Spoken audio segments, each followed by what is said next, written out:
టీడీపీలో టికెట్ల కేటాయింపు లొల్లి రోజుకు ముదురుతోంది. పొత్తులో భాగంగా పెందుర్తి స్థానాన్ని జనసేనకు కేటాయించడాన్ని టీడీపీ శ్రేణులు తప్పుపడుతున్నాయి.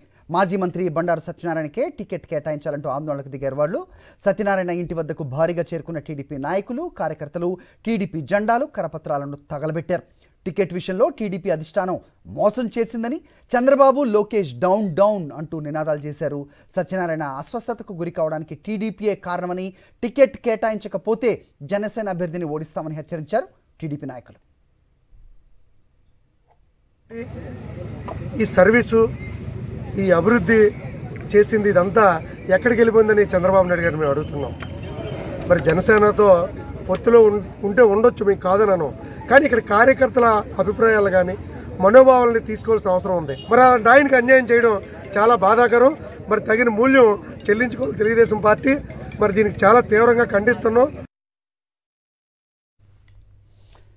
కుప్పం జనం చంద్రబాబును పట్టించుకోవటం లేదు. అది ఆ విషయానికి వెళ్లే ముందు ప్రస్తుతం బండారు సత్యనారాయణ అంశంపై మరిన్ని అప్డేట్స్ మా కరెస్పాండెంట్ నాయుడుని అడిగి తెలుసుకుందాం. నాయుడు, ఏం జరుగుతోంది పెందుర్తిలో?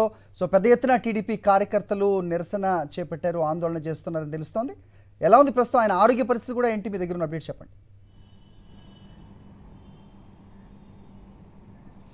హరి, గత 10 రోజుల నుంచి శాంతియుతంగా నిరసన కార్యక్రమాలు నిర్వహిస్తున్న పెందుర్తి నియోజకవర్గ తెలుగుదేశం పార్టీ కార్యకర్తలు ఒక్కసారిగా తమ అసంతృప్తిని తెలియజేశారు. బండారు సత్యనారాయణ ఇంటి వద్దకు చేరుకున్న కార్యకర్తలు, నాయకులు తెలుగుదేశం పార్టీ జెండాలను తగలబెట్టారు, టీడీపీ కరపత్రాలను తగలబెట్టారు. చంద్రబాబు నాయుడుకు, లోకేష్కి వ్యతిరేకంగా నినాదాలు చేశారు. చంద్రబాబు, లోకేష్ డౌన్ డౌన్ అంటూ కూడా తమ అసంతృప్తిని వ్యక్తం చేశారు. మాజీ మంత్రి బండారు సత్యనారాయణ మూర్తికే పెందుర్తి సీటుని ఇవ్వాలంటూ కూడా వారంతా కూడా ముక్త కంఠంతో చంద్రబాబు నాయుడు, లోకేష్ని డిమాండ్ చేస్తున్నారు.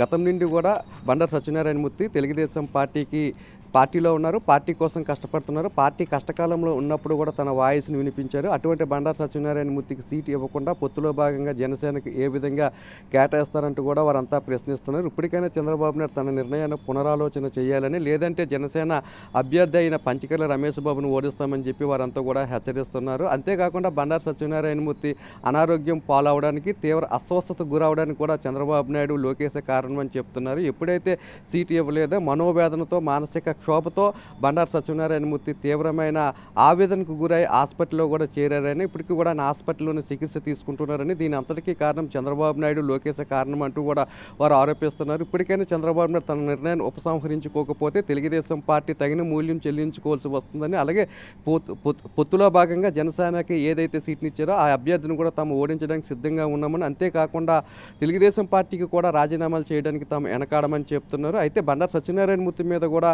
తెలుగుదేశం పార్టీ శ్రేణులన్నీ కూడా ఒత్తిడి తెస్తున్నాయి. తమను మోసం చేసిన పార్టీలో ఉండడం ఇంకా ఎంతవరకు కరెక్ట్? ఇప్పటికైనా ఒక నిర్ణయం తీసుకోవాలి, తెలుగుదేశం పార్టీకి రాజీనామా చేయాలని బండారు మీద అయితే తెలుగుదేశం పార్టీ నాయకులు, కార్యకర్తలు ఒత్తిడి తెస్తున్నారు. అయితే బండారు సత్యనారాయణ మూర్తి హాస్పిటల్ నుండి డిశ్చార్జ్ అయిన తర్వాత ఒక నిర్ణయం తీసుకునే అవకాశం ఉంది. తనకు జరిగిన అన్యాయాన్ని మీడియా ముందుకు వచ్చి వివరించే అవకాశం అయితే ఉంది. అలాగే బండారు సత్యనారాయణ మూర్తి సీట్ అడిగిన ప్రతి సందర్భంలోనూ మీ కుటుంబానికి 3-4 సీట్లు ఇచ్చామని చంద్రబాబు నాయుడు కానీ, లోకేష్ చెప్తున్నారు. అయినప్పటికీ కూడా అవి ఎర్రమనాయుడు కుటుంబానికి ఇచ్చారు. ఆ సీట్లకి తమకి సంబంధం ఏంటి? అది ఎర్రమనాయుడు కుటుంబం, తమది బండారు కుటుంబం. ఆ కుటుంబానికి తమకి బంధుత్వం ఉన్నంత మాత్రాన ఆ కుటుంబానికి సీట్లు ఇస్తే తమకి ఎలా సీట్లు ఇచ్చినట్టు అవుతుంది కూడా బండారు ఆయన వర్గీయులు కూడా ప్రశ్నిస్తున్నారు. మీ కుటుంబంలో 3-4 సీట్లు తీసుకోవచ్చును, కానీ పార్టీ కోసం కష్టపడిన వారికి ఒక సీట్ ఇవ్వడానికి ఎందుకు మీరు అంత ఇబ్బంది పడుతున్నారు? పార్టీ కోసం కష్టపడిన వారికి కాకుండా పార్టీలో కోట్లాది రూపాయలు ఇచ్చిన వారికి, అలాగే పారిశ్రామికవేత్తలకే సీట్లు ఇస్తున్నారు తప్ప నిజాయితీగా ఉన్నవారికి, పార్టీ జెండా మోసిన వారికి అన్యాయం జరుగుతుందనే అభిప్రాయాన్ని బండారు వర్గీయులు కానీ వ్యక్తం చేస్తున్నారు. హరి.